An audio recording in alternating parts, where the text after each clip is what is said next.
বলি অহংকার দিমাগ হিংসা যে কখন মানুষের ভিতরে আসে ভর করে সেটা আসলে সেই পার্সনটা বুঝে না, আশেপাশের মানুষগুলো বুঝে, ভাই বুঝে। আপনি একটা প্রশ্ন করেন না, বলেন না প্লিজ। এই বিষয়টা আপনার কাছে মনে হয় কতটুকু অথেন্টিক, বা এই লাইনটার জন্য আপনি কতটুকু রিসার্চ করেছেন যে না this is legal and this is right? আমি জানতে চাচ্ছিলাম যে এই যে প্রসেসটা এখন হচ্ছে, আপনি যেটা বললেন, যদি এটা হয় ডেফিনেটলি এটা দুঃখজনক। আমার কাছে আপনার মানে আমি প্রশ্ন করতে চাই আপনার কাছে যে আপনার কাছে কি মনে হয় কতটুকু অথেন্টিক এবং কতটুকু আসলে আপনি রিয়েল রিসার্চ করেছেন?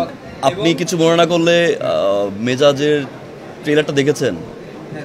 আপনার কাছে মনে হইতে পারে কতগুলো আর্টিস্ট এখানে ভাইয়া এখন না সি বর্তমান সিচুয়েশন সব কিছু মিলিয়ে আমরা কিন্তু একটু অস্থির একটা সময় পার করছি না? এই সময়টার ভিতরে আমি মনে করি যে বিনোদন জগতে বা আমাদের এই, আমি বাকিটা বলতে পারবো না যেহেতু আমি যে ফিল্ডে কাজ করছি আমি সেই ফিল্ডে কথা বলতে পারবো, সেই জায়গা থেকে সবাই মিলে খুব হার্ড ওয়ার্ক করছে জায়গাটা আরও সুন্দর করার জন্য।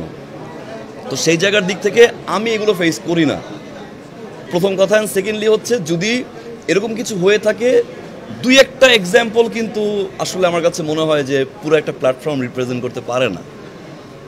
আপনার যেই আর্টিস্টের কথা বলছেন আপনি খবর নিয়ে দেখেন ভাইয়া, সবার রেমুনারেশন কিন্তু ভালো ভাইয়া। বাবা মা ছাড়া তো একটা গল্প টেলই করতে পারি না আমরা।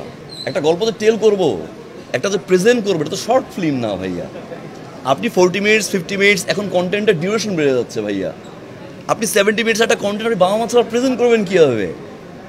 আমি কি ভাইয়া বুঝতে পেরেছি আপনার জায়গা থেকে? সি ভাইয়া, আমি যেটা বিলিভ করি, আপনি আপনার জায়গা থেকে ভাইয়ের ক্যারেক্টার হোক, বোনের ক্যারেক্টার হোক, যে কোনো ধরনের ক্যারেক্টার হোক না কেন, কমফোর্ট হতে হবে ভাইয়া। আপনি যদি সেটে এসে প্যারা দেন, আপনাকে দিয়ে যদি একটা ডিরেক্টর যে কোনো একটা ক্যারেক্টার প্লে করার জন্য কমফোর্ট ফিল না করে, ভাইয়া সে তার জায়গা থেকে সেকেন্ড টাইমে তাকে নিয়ে কাজ করবে? এখন এই মোমেন্টে যদি কাজটা না করে আপনি যদি বলেন আমাকে নেওয়া হচ্ছে না, এই ব্লেমটা কি আসলে আসলে আপনার কাছে মনে হয় রাইট? ডেফিনেটলি এখন আমাদের জায়গাটা আরও বড় হচ্ছে, সামনে আরও বড় হবে ইনশাল্লাহ। সেই জায়গাটাতে আমরা কাজ করছি সবাই মিলে। যদি এরকম কোনো সিচুয়েশন হয়, সেটা যদি রেগুলার হয়, সবার সেটে হয়, তখন সেটা নিয়ে আমরা কথা বলতে পারি। দুই একটা এক্সাম্পল দিয়ে আমরা কী করবো বলেন? ডেফিনেটলি আমি চাই সবাই মিলে এগিয়ে আসা। একজন শিল্পীর হতাশা কিন্তু খুবই বাজে জিনিস।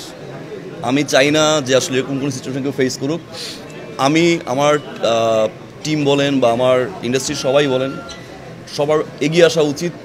যদি এরকম কোনো সিচুয়েশন হয়, চোখে পড়ে, ডেফিনেটলি আমার মনে হয় যে কাজ করা উচিত। আপনি নাগরিক বা আপনার নিজস্ব মতামত আছে, নিজস্ব চয়েস আছে, আপনি কোথায় জয়েন করবেন, কোথায় কি করবেন, আপনি শিল্পী হবেন কি হবেন না, রাজনীতি করবেন কি করবেন, এটা যার যার চয়েস।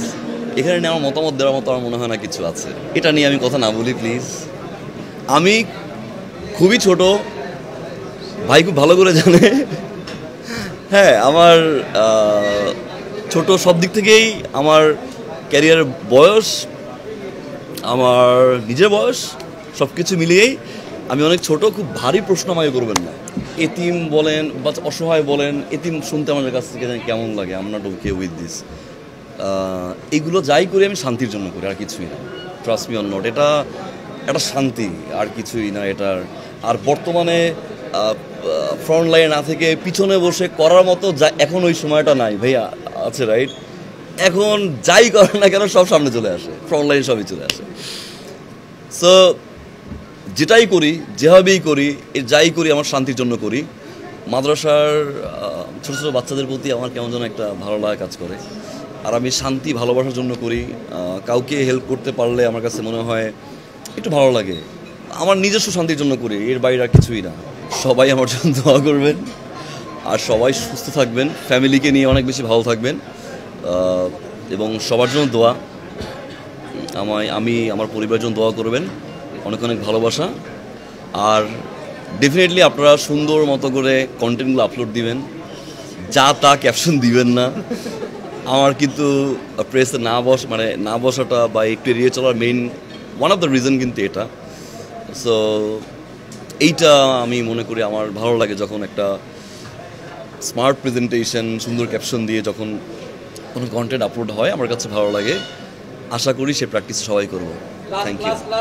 যত বেশি একজন শিল্পীর যত বেশি ভিতরে প্যাচ থাকবে, আমি শিল্পের জায়গাটা অত বেশি কঠিন হয়ে যায়। সহজ হওয়া উচিত, সরল হওয়া উচিত, সিম্পল হওয়া উচিত। আর প্রতিটা মানুষের একটা পার্সোনাল লাইফ আছে ভাই। আমি একজন শিল্পী এই জন্য আমাকে এরকম কাট হতে হবে, আমি একজন শিল্পী এই জন্য আমার এরকম হয়ে থাকতে হবে না। নিজস্ব ভিতরের সত্তাটা কোনো সময় মারা যাবে না। হ্যাঁ, আমার কাছে মনে হয় সহজ হতে হবে, সরল হতে হবে, সুন্দর হতে হবে, অ্যাট দ্য সেম টাইম আপনি যা তাই হতে হবে।